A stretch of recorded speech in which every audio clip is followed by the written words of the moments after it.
Welcome back to my YouTube channel Study Career Point. I hope you all are doing well. So start करते हैं देखिए हमारे आज के क्वेश्चन पेपर से, जिसमें हम साइंस पेपर 2 के लिए कवर करने वाले हैं। तो स्टार्ट करते हैं देखिए हमारे आज के फर्स्ट क्वेश्चन से। तो देखिए फर्स्ट क्वेश्चन है,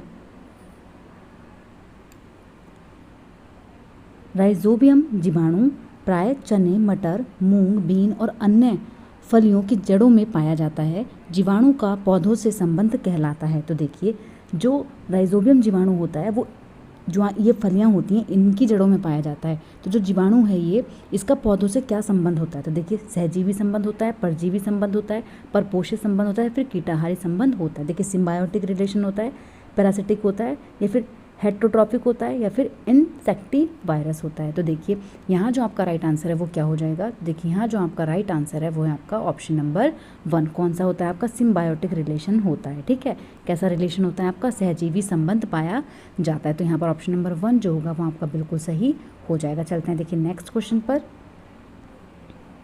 देखिए नेक्स्ट क्वेश्चन है, देखिए मानव कंड के विषय में निम्नलिखित में से कौन से कथन सत्य हैं और कौन सा कथन जो है वो आपका असत्य है? तो देखिए अभिकथन S1, S2, S3, S4 आपको दिए हुए हैं। देखिए कंठ में श्वास नली खाद्य नती के सन्निकृत होती है। कंठ में एक पल्ले जैसे वॉल्व उपस्थित होते हैं। वायु व भोजन कंठ में एक ही रास्ता साझा करते हैं। या फिर कभी कभी भोजन के कण श्वास नली में प्रवेश कर जाने से जिससे हिचकी आ जाती है। तो देखिए कौन सा जो यहाँ पर है ऑप्शन आपका सही होगा? देखिए S1 और S2 असत्य हैं, S2 S4 असत्य है, S1 S2 S4 सही हैं, या फिर S2 S3 S4 सही हैं। ठीक है, तो देखिए यहाँ पर जो आपका राइट आंसर हो जाएगा वो क्या होगा? तो देखिए यहाँ जो आपका राइट आंसर है वो है आपका ऑप्शन नंबर 3। कौन सा आपका? Option number 3। देखिए ऑप्शन नंबर 3 कैसे? आपका जो स्टेटमेंट है कंठ में श्वास नली खाद्य नली के सन्निकृत होती है, बिल्कुल सही है। उसके बाद आपका कंठ में एक पल्ले जैसे वॉल्व उपस्थित होते हैं, ये भी आपका बिल्कुल सही है। जो आपका कंठ होता है बिल्कुल अंदर, उसमें वॉल्व जैसी जो आपकी संरचना होती है वो उपस्थित होती है, ये भी आपका सही है। उसके बाद देखिए कभी कभी भोजन नली में जो कण है वो कहाँ पर चले जाते हैं? हमारे श्वास नली के अंदर चले जाते हैं, जिसकी वजह से हमें क्या हो जाती है? हिचकी आ जाती है। ठीक है, तो यहाँ पर आपका जो S4 अभिकथन है वो भी आपका सही है। देखिए वायु और भोजन जो है वो कंठ में एक ही रास्ता साझा करते हैं, ये आपका गलत है। ठीक है, दोनों के जो होते हैं वो आपके क्या होते हैं? अलग अलग होते हैं। तो यहाँ पर S3 क्या हो जाएगा? आपका असत्य हो जाएगा। तो यहाँ पर ऑप्शन नंबर 3 जो हो जाएगा वो आपका बिल्कुल सही हो जाएगा। चलते हैं देखिए नेक्स्ट क्वेश्चन पर। देखिए नेक्स्ट है, निम्नलिखित विकल्पों में से कौन सा विकल्प रेशम के उत्पादन से जुड़ा हुआ है? तो देखिए कौन सा जो है वो रेशम के उत्पादन से जुड़ा हुआ है? तो यहाँ पर जो आपका राइट आंसर होगा वो क्या हो जाएगा? तो देखिए जो यहाँ पर आपका राइट आंसर है वो है आपका ऑप्शन नंबर 2। कौन सा आपका? रेशम कीट पालन, सेरिकल्चर और मोरिकल्चर। कौन से आपके? सेरिकल्चर, रेशम कीट पालन और शहतूत कृषि। ठीक है, तो ऑप्शन नंबर 2 जो हो जाएगा वो आपका यहाँ पर बिल्कुल सही हो जाएगा। चलते हैं देखिए नेक्स्ट क्वेश्चन पर। देखिए नेक्स्ट क्वेश्चन है, उदासीनीकरण अभिक्रिया के लिए निम्नलिखित में से क्या गलत है? तो देखिए उदासीनीकरण की प्रक्रिया के लिए निम्न में से कौन सी जो संरचना है वो आपकी गलत है? तो देखिए यह एक अम्ल एक क्षार के बीच की अभिक्रिया है। इस अभिक्रिया में एक नया पदार्थ लवण बनता है। निम्नलिखित लवण प्रकृति में केवल अम्लीय और क्षारीय होते हैं। अभिक्रिया में ऊष्मा सर्वदा अवशोषित होती है। तो देखिए यहाँ जो आपका राइट आंसर है वो क्या है? तो देखिए जो लवण होता है, जो लवण बनता है उसमें क्या होता है? इन्होंने आपसे क्या पूछा कि निम्न में से क्या गलत है? देखिए गलत आपसे पूछ रहे हैं, कौन सा चीज़ आपकी रॉन्ग है? तो देखिए केवल नेगेटिव वर्ड है तो ये आपका गलत होगा। ठीक है, अभिक्रिया में ऊष्मा सर्वदा अवशोषित होती है, ये भी आपका गलत है। तो देखिए गलत ही पूछा था। यहाँ पर ऑप्शन नंबर 4 जो होगा वो आपका बिल्कुल सही हो जाएगा। ठीक है, ऑप्शन नंबर 4 जो है वो आपका बिल्कुल सही है। चलते हैं देखिए नेक्स्ट क्वेश्चन पर।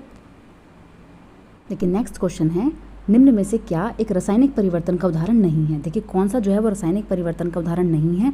तो देखिए हमारे शरीर में भोजन का पाचन, बिल्कुल सही, इसमें रासायनिक परिवर्तन होता है। ठीक है, किण्वन, इसमें भी रासायनिक परिवर्तन होता है। प्रकाश संश्लेषण, यहाँ भी आपका रासायनिक परिवर्तन होता है।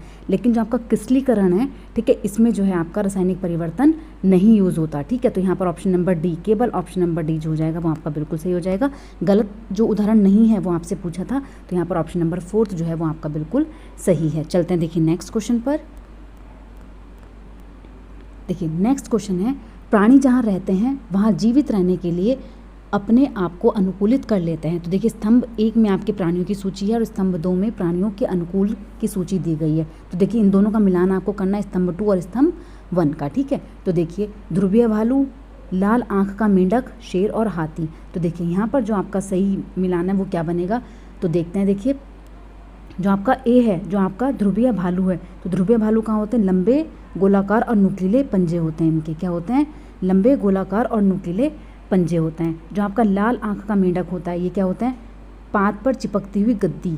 क्या होता है? पैर पर चिपकती हुई गद्दी। जो शेर होते हैं, जो आपके शेर होते हैं, वो क्या होते हैं? संवेदनशील श्रवण। देखिए उनके सुनने की जो होती है संवेदनशील श्रवण। और जो हाथी होते हैं उनके क्या होता है? रूपांतरित दांत। ठीक है, तो यहाँ पर आपका ऑप्शन नंबर 2 जो है वो बिल्कुल मैच कर रहा है। तो ऑप्शन नंबर 2 जो हो जाएगा वो यहाँ पर आपका बिल्कुल सही हो जाएगा। ठीक है, ऑप्शन नंबर 2 जो है वो यहाँ पर आपका बिल्कुल सही है। चलते हैं देखिए नेक्स्ट क्वेश्चन पर। देखिए नेक्स्ट क्वेश्चन है, वायु दाब के संदर्भ में निम्न में से कौन सा कथन सत्य है? तो देखिए वायु दाब के संदर्भ में कौन सा जो कथन है वो सत्य है? हमारे चारों ओर की वायु हम पर बहुत कम दबाव डालती है।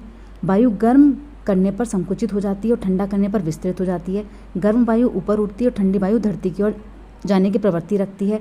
जैसे ही गर्म वायु ऊपर उठती है उस स्थान का वायु दाब बढ़ जाता है। तो देखिए यहाँ जो आपका सही आंसर है वो क्या है? तो देखिए इन्होंने सत्य पूछा है आपसे, तो यहाँ जो आपका सत्य कथन है वो है आपका ओनली सी ऑप्शन। कौन सा वाला? तो देखिए यहाँ पर जो आपका राइट आंसर है वो है आपका ऑप्शन नंबर सी। ठीक है, गर्म वायु ऊपर उठती है और ठंडी वायु धरती की ओर जाने की प्रवृत्ति रखती है। तो यहाँ पर ऑप्शन नंबर 2 केवल सी जो होगा वो आपका बिल्कुल सही हो जाएगा, और सारे ऑप्शंस जो हैं वो आपके बिल्कुल गलत हैं। चलते हैं देखिए नेक्स्ट क्वेश्चन पर। देखिए नेक्स्ट है आपका न्यूमेरिकल है। देखिए संजना ने मृदा की अंतःस्रवण दर ज्ञात करने के लिए एक प्रयोग किया। उसने पाया कि मृदा के नमूने में 400 मिली जल के अंतःस्रवण को 20 मिनट लगे। तो अंतःस्रवण दर क्या है? देखिए जब एक्सपेरिमेंट किया उन्होंने सॉइल का फाइंड करने के रेट ऑफ परकोलेशन, तो उन्होंने ऑब्जर्व किया कि जो 20 मिनट में उनको कितना 400 ml वाटर को परकोलेट करने में सिंपल सॉइल के अंदर 20 मिनट लगते हैं। तो उन्होंने पूछा what is the rate of percolation, तो जो अंतःस्रवण है उसकी दर क्या है? तो देखिए जब आपसे रेट पूछा हो तो रेट ऑफ परकोलेशन आपका क्या होता है? रेट ऑफ जो आपका परकोलेशन होगा वो होगा आपका rate of percolation is equal to होगा आपके जो आपका यूज़ होगा, क्या आपका जो वाटर यूज़ हुआ है, ठीक है, क्वांटिटी ऑफ वाटर। देखिए वाटर की क्वांटिटी और होगा आपका टाइम, अपॉन में आ जाएगा आपका टाइम ऑफ परकोलेशन। ठीक है, टाइम आ जाएगा। तो देखिए यहाँ पर जो वाटर की क्वांटिटी है, देखिए यहाँ पर जो वाटर की क्वांटिटी है वो कितनी है आपकी 400 ml। ठीक है, कितनी है 400 ml, उसको टाइम से डिवाइड करेंगे। टाइम कितना है आपका 20 मिनट। तो देखिए 20 मिनट से डिवाइड करेंगे तो आपका कितना आ जाएगा 20 मिली पर मिनट। क्या आ जाएगा आपका 20 मिली पर मिनट। तो यहाँ पर ऑप्शन नंबर 3 जो हो जाएगा वो आपका बिल्कुल सही हो जाएगा। ऑप्शन नंबर 3 जो है वो आपका यहाँ पर बिल्कुल सही है। चलते हैं देखिए नेक्स्ट क्वेश्चन पर। देखिए नेक्स्ट क्वेश्चन है, निम्न में से कौन सा प्रवाह आलेख मानवों में रुधिर के प्रवाह का सही क्रम दर्शा रहा है? तो देखिए कौन सा जो प्रवाह है वो आपका बिल्कुल सही है यहाँ पर। तो देखते हैं फुफ्फुस, फुफ्फुस शिरा, हृदय, धमनियाँ, शरीर, शिराएं, हृदय, फुफ्फुस धमनी और फुफ्फुस। देखिए जो यहाँ पर आपका है, देखिए इसमें भी देख लेते हैं आपका दोनों लैंग्वेजेस में। लंग्स आते हैं पहले, फिर पल्मोनरी वेन आती हैं, हार्ट आता है, आर्टरीज आती हैं, body when, heart, pulmonary artery और लंग्स। तो देखिए यहाँ जो आपका राइट मैच करेगा वो क्या है? तो वो है आपका ऑप्शन नंबर 1। क्या है आपका ऑप्शन नंबर 1? देखिए जो आप यहाँ पर ब्लड का फ्लो है, तो देखिए वो कैसे जाता है आपका, जो आर्टरीज होती हैं वो क्या करती हैं, देखिए लंग्स जो होते हैं वो पल्मोनरी वेन्स में जाते हैं, फिर हार्ट में जाते हैं, फिर आर्टरीज। ठीक है, ऐसी बॉडी से वेन्स कहाँ पर लेके जाती हैं आपके हार्ट में लेके जाती हैं, और उसके बाद पल्मोनरी आर्टरीज में लेके जाती हैं। ठीक है, तो देखिए जो वेन्स होती हैं वो ब्लड को हार्ट तक लेके जाती हैं, और जो आपकी आर्टरीज होती हैं वो हार्ट से ब्लड को लेके जाती हैं। ठीक है, तो यहाँ पर आपका ऑप्शन नंबर 1 जो हो जाएगा वो आपका बिल्कुल सही हो जाएगा। ठीक है, जो ऑप्शन नंबर 1 है वो आपका बिल्कुल सही है। चलते हैं देखिए नेक्स्ट क्वेश्चन पर। देखिए नेक्स्ट क्वेश्चन है, मानव शरीर के निम्नलिखित कौन से प्रकार्य में डायलिसिस का प्रक्रम जुड़ा है? तो देखिए कौन से प्रकार्य से डायलिसिस का प्रक्रम जुड़ा है? परिसंचरण, सर्कुलेशन, उत्सर्जन, जनन और श्वसन। तो देखिए यहाँ जो आपका राइट आंसर है वो क्या होगा? तो वो है आपका ऑप्शन नंबर 2 एस्क्रीशन। क्या है आपका? एस्क्रीशन। तो ऑप्शन नंबर 2 जो हो जाएगा वो यहाँ पर आपका बिल्कुल सही हो जाएगा। चलते हैं देखिए नेक्स्ट क्वेश्चन पर। देखिए नेक्स्ट है, निम्न में से कौन एक लिंगी पुष्प का उदाहरण? तो देखिए कौन सा जो है आपका एक लिंगी पुष्प का उदाहरण है? तो वो है आपका यहाँ पर जो आपका राइट आंसर है वो क्या हो जाएगा? तो वो है आपका ऑप्शन नंबर 3 पपीता। ठीक है, एक लिंगी पुष्प का उदाहरण जो है वो है आपका ऑप्शन नंबर 3। सरसों, गुलाब, और जो आपका ये पेटूनिया होता है, ये आपके क्या होते हैं, ये एक लिंगी पुष्प के उदाहरण नहीं होते हैं। ठीक है, चलते हैं देखिए नेक्स्ट क्वेश्चन पर। नेक्स्ट है, एक समान चाल से गति करती हुई वस्तु के दूरी समय आलेख के संदर्भ में निम्न में से क्या सही है। देखिए एक समान चाल से गति करती हुई, तो देखिए यह एक्स अक्ष के समांतर एक सीधी रेखा है, वाई अक्ष के समांतर एक सीधी रेखा है। यह एक सीधी रेखा है जो न तो एक्स अक्ष न ही वाई अक्ष के समांतर है। यह एक परवलयीय आरेख है। तो देखिए यहाँ जो सही आंसर है वो क्या है, तो वह आपका ऑप्शन नंबर 3, यह एक सीधी रेखा है जो न तो एस अक्ष और न ही वाई अक्ष के समांतर होती है। ठीक है, ऑप्शन नंबर 3 जो हो जाएगा वो बिल्कुल सही हो जाएगा। चलते हैं देखिए नेक्स्ट क्वेश्चन पर। देखिए नेक्स्ट है, निम्न में से कौन सा विकल्प प्रकाश के यंत्रों को ऊर्जा क्षमता के सही वृद्धि क्रम में दर्शाता है। तो देखिए कौन सा क्रम जो है जो यहाँ पर सही है, तो देखिए तापदीप्त बल्ब, CFL, ट्यूबलाइट, LED। देखिए यहाँ जो आपका राइट आंसर है वो आपका क्या है, तो वो है आपका ऑप्शन नंबर 4। देखिए तापदीप्त बल्ब, ट्यूबलाइट, CFL और LED। ठीक है, CFL और LED। तो यहाँ पर ऑप्शन नंबर 4 जो है वो आपका सही मैच है। चलते हैं देखिए नेक्स्ट क्वेश्चन पर। देखिए नेक्स्ट है, निम्न में से कौन सा विकल्प विभिन्न घर्षण बलों के घर्षण को बढ़ते क्रम में दर्शाता है। तो देखिए कौन सा जो विकल्प है वो सही है, तो यहाँ जो आपका विकल्प होगा वो है आपका ऑप्शन नंबर 3, ऑप्शन नंबर 4, लौटनी, सर्पण और स्थैतिक। देखिए रोलिंग, स्लाइडिंग और स्टैटिक। कौन सा है आपका, रोलिंग, स्लाइडिंग और स्टैटिक। तो ऑप्शन नंबर 4 जो हो जाएगा वो यहाँ पर आपका बिल्कुल सही हो जाएगा। चलते हैं देखिए नेक्स्ट क्वेश्चन पर। देखिए नेक्स्ट है, मानवों में ध्वनि कंपन ए में कंपन पैदा करता है, ए कंपन को बी में भेजता है, वहाँ से संकेत सी पर जाता है। तो यहाँ पर ABC जो है वो क्रमशः क्या है, तो देखिए यहाँ पर A, B और C जो है वो आपके क्या हैं। तो देखिए यहाँ जो आपका सही आंसर है वो है आपका ऑप्शन नंबर 2। कौन सा है आपका, ऑप्शन नंबर 2, कर्णपटह, आंतरकर्ण और मस्तिष्क। देखिए ध्वनि कंपन जो है वो A जो कर्णपटह में कंपन पैदा करता है, उसके बाद जो कंपन है वो आंतरकर्ण में भेजता है, उसके बाद वो वहाँ कहाँ जाके संकेत देता है, तो वो देता है आपके मस्तिष्क में। तो यहाँ ऑप्शन नंबर 2 जो हो जाएगा वो आपका बिल्कुल सही हो जाएगा। चलते हैं देखिए नेक्स्ट क्वेश्चन पर। देखिए नेक्स्ट क्वेश्चन है, दो समतल दर्पण एक दूसरे के समांतर हैं और उनके मध्य की दूरी 30 सेंटीमीटर है, तो उनके बीच में रखे गए एक सिक्के के कितने प्रतिबिंब बनेंगे। देखिए जब जो समतल दर्पण है, जब वो क्या होते हैं, समानांतर, जब आपके पैरेलल होते हैं, ठीक है, जब आपके पैरेलल होते हैं तो उनके बीच में मल्टीपल रिफ्लेक्शंस होते हैं। ठीक है, मल्टीपल रिफ्लेक्शंस होते हैं, उस वजह से क्या होता है, इनके अंदर जो इमेजेस बनती हैं वो इन्फाइनाइट बनती हैं। ठीक है, कैसी बनती हैं, आपकी इन्फाइनाइट इमेजेस बनती हैं। तो यहाँ पर ऑप्शन नंबर 4 जो हो जाएगा वो आपका बिल्कुल सही हो जाएगा। चलते हैं देखिए नेक्स्ट क्वेश्चन पर। देखिए नेक्स्ट है, आपके स्तंभ 1 है पोषक तत्व और स्तंभ 2 है आपके अभाव, जो उनकी वजह से आपको रोग हो रहा है। ठीक है, तो आपका यहाँ पर आपको सही मैच करना है, कौन सा मैचिंग जो है वो आपका बिल्कुल सही है। तो देखिए लोहा आयरन, आयरन क्या करता है आपका, एनीमिया रोग। ठीक है, क्या होता है आपका, एनीमिया रोग। उसके बाद आता है आपका विटामिन B1, तो विटामिन B1 की वजह से होता है आपका बेरी रोग। ठीक है, फिर आता है आपका C, विटामिन C की वजह से स्कर्वी रोग होता है और आयोडीन की वजह से घींगा रोग होता है। तो यहाँ पर आपका ऑप्शन नंबर 3 जो हो जाएगा वो बिल्कुल सही हो जाएगा। ऑप्शन नंबर 3 जो है वो आपका राइट मैच है। चलते हैं देखिए नेक्स्ट पर। देखिए नेक्स्ट क्वेश्चन है, जब सल्फर ऑक्सीजन से अभिक्रिया करता है तब गैस A बनती है, A को जल में घोलने पर B बनता है और B C लिटमस को D कर देता है। तो देखिए यहाँ पर A, B, C, D आपके क्रमशः क्या हैं। तो देखिए यहाँ जो आपका राइट ऑप्शन है वो क्या है, तो वो है आपका ऑप्शन नंबर 2। देखिए जब हम क्या करते हैं, सल्फर डाइऑक्साइड को जल में घोलने पर क्या बनता है आपका, क्या बनता है, सल्फ्यूरिक अम्ल बनता है। जब सल्फ्यूरिक अम्ल को हम नीले लिटमस में घोलते हैं तो वो क्या बन जाता है, हमारा लाल कर देता है उसको। ठीक है, तो ऑप्शन नंबर 2 जो हो जाएगा वो यहाँ पर आपका बिल्कुल सही हो जाएगा। चलते हैं देखिए नेक्स्ट क्वेश्चन पर।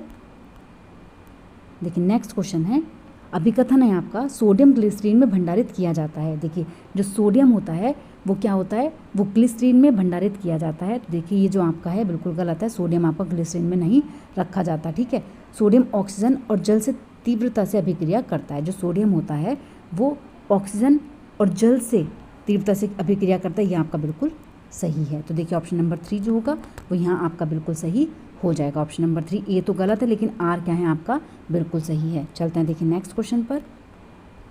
देखिए नेक्स्ट है, निम्न में से कौन सा बीज प्राय वायु द्वारा छितराया नहीं जाता। देखिए डिस्पर्स नहीं किया जाता वायु के द्वारा। तो देखिए औक है, सूर्यमुखी है, स्वांजना की फली है या फिर जैंथियम है। तो देखिए यहाँ जो आपका सही आंसर है वो क्या है, तो वो है आपका ऑप्शन नंबर 4, क्या है, जैंथियम। क्या है आपका, जैंथियम। देखिए वायु द्वारा आपका सूर्यमुखी, ऑक और ड्रमस्टिक ये आपके होते हैं, लेकिन जैंथियम जो है वो आपका नहीं होता। तो यहाँ पर आपसे पूछा गया नहीं कौन सा है, तो वो है आपका ऑप्शन नंबर 4। चलते हैं देखिए नेक्स्ट क्वेश्चन पर। देखिए नेक्स्ट है, निम्न में से कौन सा कथन विज्ञान की प्रकृति के विषय में गलत है। देखिए कौन सा जो कथन है वो आपका विज्ञान की प्रकृति के उसमें गलत है। विज्ञान के नियम स्थायी और शाश्वत सत्य हैं। विज्ञान एक सामाजिक उद्यम है। विज्ञान ज्ञान परिवर्तनशील और प्रसारशील संग्रह है। विज्ञान की कोई एक विधि नहीं होती है। तो देखिए यहाँ जो आपका राइट आंसर है वो क्या है, देखिए वो है आपका ऑप्शन नंबर 1। देखिए गलत इन्होंने पूछा था, एक सामाजिक उद्यम है, बिल्कुल ठीक है। परिवर्तनशील है, इसकी कोई एक विधि नहीं होती, ये भी आपका सही है। इन्होंने पूछा है आपसे गलत, तो ऑप्शन नंबर 1 जो हो जाएगा वो यहाँ पर आपका बिल्कुल सही हो जाएगा। चलते हैं देखिए नेक्स्ट क्वेश्चन पर। देखिए नेक्स्ट है, निम्न में से क्या एक विज्ञान का शिक्षा का उद्देश्य नहीं है। तो देखिए कौन सा जो है वो उद्देश्य नहीं है पूछ रहे हैं आपसे। विज्ञान की शिक्षा शिक्षार्थी को वैज्ञानिक प्रवृत्ति का पोषण करने में सक्षम बनाती है, बिल्कुल सही है। इसे शिक्षार्थी को ईमानदारी, अखंडता और सहयोग के मूल्यों को आत्मसात करने में सक्षम बनाता है, बिल्कुल सही है। शिक्षार्थी तथ्यों को याद रखने और नियमों को कंठस्थ, देखिए जहाँ पर भी कंठस्थ रेक्टिफिकेशन हो वो आपका नेगेटिव होता है, नेगेटिव इन्होंने पूछा था आपसे। तो देखिए ऑप्शन नंबर 3 जो है वो यहाँ पर आपका बिल्कुल सही हो जाएगा। चलते हैं देखिए नेक्स्ट क्वेश्चन पर। देखिए नेक्स्ट क्वेश्चन है आपका, सिद्धांत एवं नियम वैज्ञानिक ज्ञान को निरूपित करते हैं। देखिए जो आपके सिद्धांत और नियम होते हैं वो वैज्ञानिक ज्ञान को निरूपित करते हैं, ये आपका बिल्कुल सही है। सत्यापन के पश्चात नियम सिद्धांत बनते हैं। देखिए सत्यापन के पश्चात नियम सिद्धांत नहीं बनाए जाते हैं, तो ये आपका गलत हो जाएगा। यहाँ ऑप्शन नंबर 3 जो है वो सही है आपका। ए तो सही है लेकिन बी क्या है आपका गलत है, ठीक है। ए सही है लेकिन बी गलत है, तो ऑप्शन नंबर 3 जो हो जाएगा वो बिल्कुल सही हो जाएगा। चलते हैं देखिए नेक्स्ट क्वेश्चन पर। निम्न में से क्या विज्ञान की संकल्पना को नहीं दर्शा रहा है। देखिए कौन सा जो है वो विज्ञान की संकल्पना को नहीं दर्शा रहा है। यह ज्ञान का एक संग्रह है, जांच करने की प्रक्रिया की एक समझ है, चिंतन करने के विभिन्न मार्गों का विकास है, यह वैज्ञानिक विधि के चरणों की एक समझ है। तो देखिए यहाँ जो आपका राइट आंसर है वो क्या है, तो देखिए वो है आपका ऑप्शन नंबर 4। यह क्या है, यह एक वैज्ञानिक विधि के चरणों की एक समझ है, यह आपका यहाँ पर नेगेटिव हो जाएगा, ठीक है। ज्ञान का संग्रह है, प्रक्रिया की एक समझ है, विभिन्न मार्गों का विकास करता है, लेकिन ऑप्शन नंबर 4 जो है वो आपका यहाँ पर नेगेटिव है, नेगेटिव ही आपसे पूछा था। चलते हैं देखिए नेक्स्ट क्वेश्चन पर। देखिए नेक्स्ट है, अनुसंधान दर्शाते हैं कि शिक्षकों को एक प्रश्न पूछने के उपरांत 5 सेकंडों तक प्रतीक्षा करनी चाहिए। विद्यार्थियों के लिए प्रतीक्षा समय का निम्न में से क्या एक लाभ नहीं है।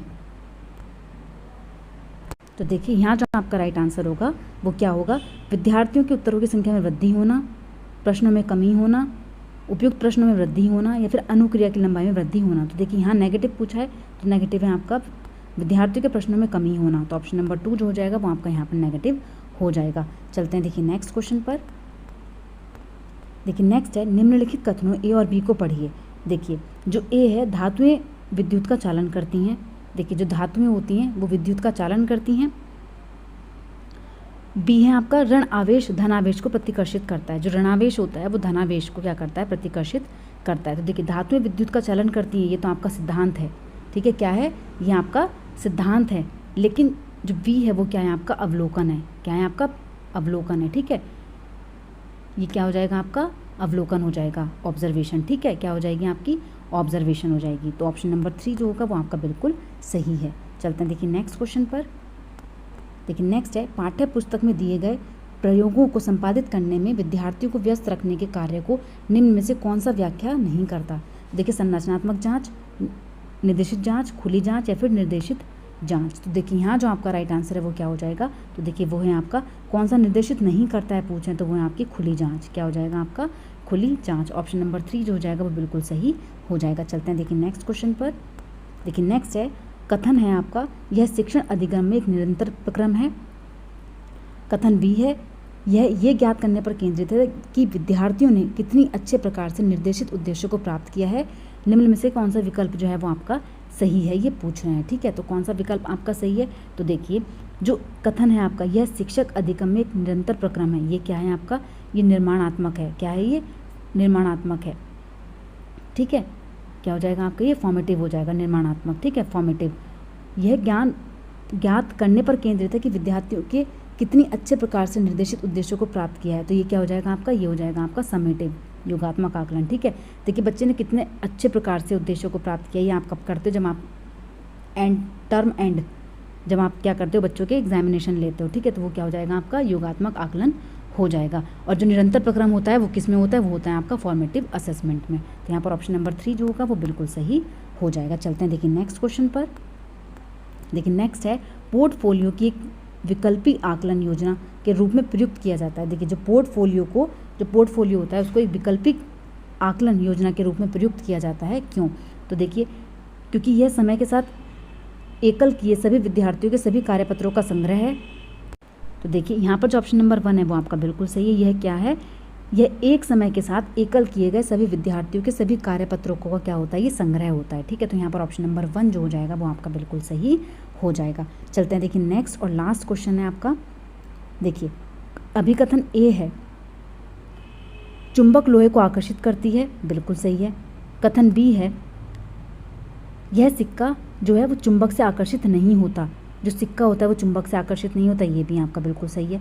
जो सिक्का होता है वो चुंबक से आकर्षित नहीं होता है। तो यहाँ पर क्या है, देखिए जो अब ये पूछना है कि देखिए जो ए है वो क्या है आपका, यहाँ पर तथ्य है। क्या है आपका ए तो आपका तथ्य है, लेकिन जो बी है वो क्या, इससे अवलोकन निकाला है इन्होंने, ऑब्जर्वेशन निकाली है। ठीक है, तो यहाँ पर ऑप्शन नंबर 1 जो होगा वो बिल्कुल सही हो जाएगा। तो देखिए आपका आज का सेशन यहीं पर कंप्लीट होता है। अगर आपको मेरा सेशन अच्छा लगा हो तो प्लीज़ मेरे चैनल को लाइक करें, सब्सक्राइब करें और शेयर करें। ऐसी ही और वीडियोस के लिए मेरे चैनल पर बने रहिए। Thank you.